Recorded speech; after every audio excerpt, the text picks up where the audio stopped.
We're joined by George Galloway, Respect MP for Bradford West, who backs the union, and John Rentoul, chief political commentator for The Independent on Sunday, who thinks Unite have got it wrong. George Galloway, first of all, you think basically the union is doing what unions do, is that right? Well, this is like something from Downton Abbey.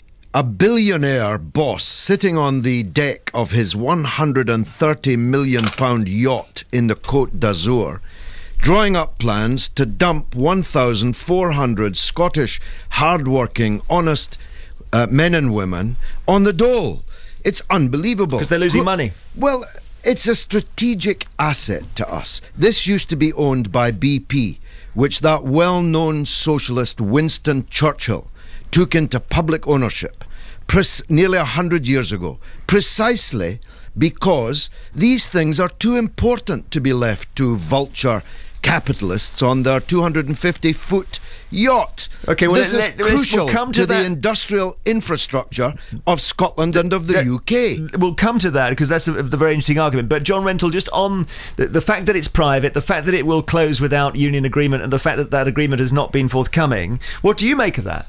Well, I think the trade union has clearly played it extremely badly. This looks like the confrontational politics of the 1970s, where the union adopts an extremely intransigent position right up until the 11th hour when the owners threaten to close it, and then suddenly the union turns turtle and decides to start to negotiate. Because you think they've got no leverage at all, really? Is that right? Well, they plainly haven't now. I mean, if they'd engaged in a constructive attitude, talking about how the costs might be reduced earlier on, they might have some leverage, but they really haven't now. It's quite a big thing, John, for the employers to say we're going to close your final salary pensions, and you wouldn't have thought that would go that far in stopping them losing £10 million a month. So it's probably worth fighting for them, isn't it?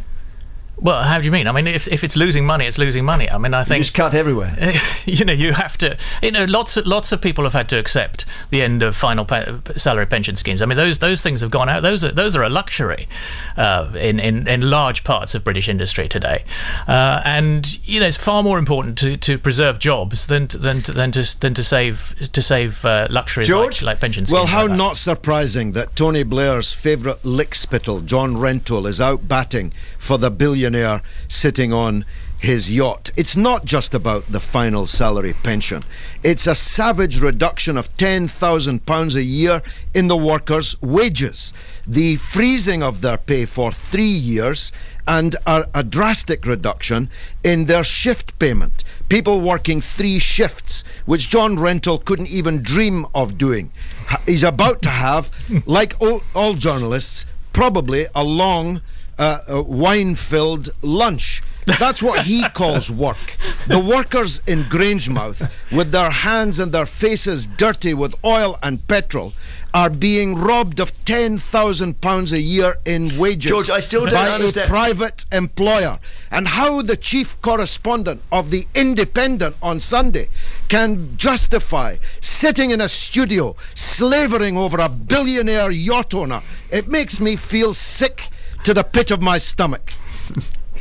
I was going to ask you, George, how you deal with the £10 million a week, a month that it's losing. Jeremy, if he can't afford, and he seems to be doing rather well, if he can't afford to keep the plant open, then as Winston Churchill did, we must take it into public ownership. Well, come back on that point now. Well, that solves the problem of where the money is going to come from. It's going to come from the state. Yes, George Galloway. Why not? Yeah, why not? The magic money tree, why George. Not? Yes, good. Why not? Well, because it's a crucial asset. I don't know, it's George. 1,400 men's jobs in an industrial desert. I know it is, absolutely, and I shall try not to be as personal to you as you were to me, but where are you going to get the money from? Well, look, the state needs an oil and energy infrastructure. That's why the energy firms are in such bad odour in the country, because they're too important to be left to vulture capitalists. They're a vital national asset and interest, and that's too important to be left to a man on a yacht. But if we're refining oil, George, can't we just pay somebody else to refine it more cheaply? And what happens when strategically we need to be in control of the refining of our own oil? That's why Mr. Churchill took it into public ownership, because we can't allow other countries, Russia with gas, the Saudi PetroChina, potentates, I think, is the 50% Saudi owner. potentates that Rentoul was last on the BBC with me defending, controlling our oil reserves. We need national control over vital national assets. All right, John Any Rentoul. patriotic person understands that. I bet lots of people ring and agree with George Galloway here, John Rentoul. Well, I'm sure they do, but I mean, they can't. You can't just wish market forces away. If it is losing £10 million a month, which it may not be. Some people are sceptical about the company's figures, and it wouldn't be the first time that the company has exaggerated the scale of losses. But if it is losing £10 million a month, then costs have to be cut, and there's just no way around that. And you know, George Galloway can rant and rave as much as he likes, but he can't magic £10 million a month out of thin air. Thank you very much, John Rentoul of The Independent on Sunday, and George Galloway, Respect MP for Bradford West. On the 7th of November.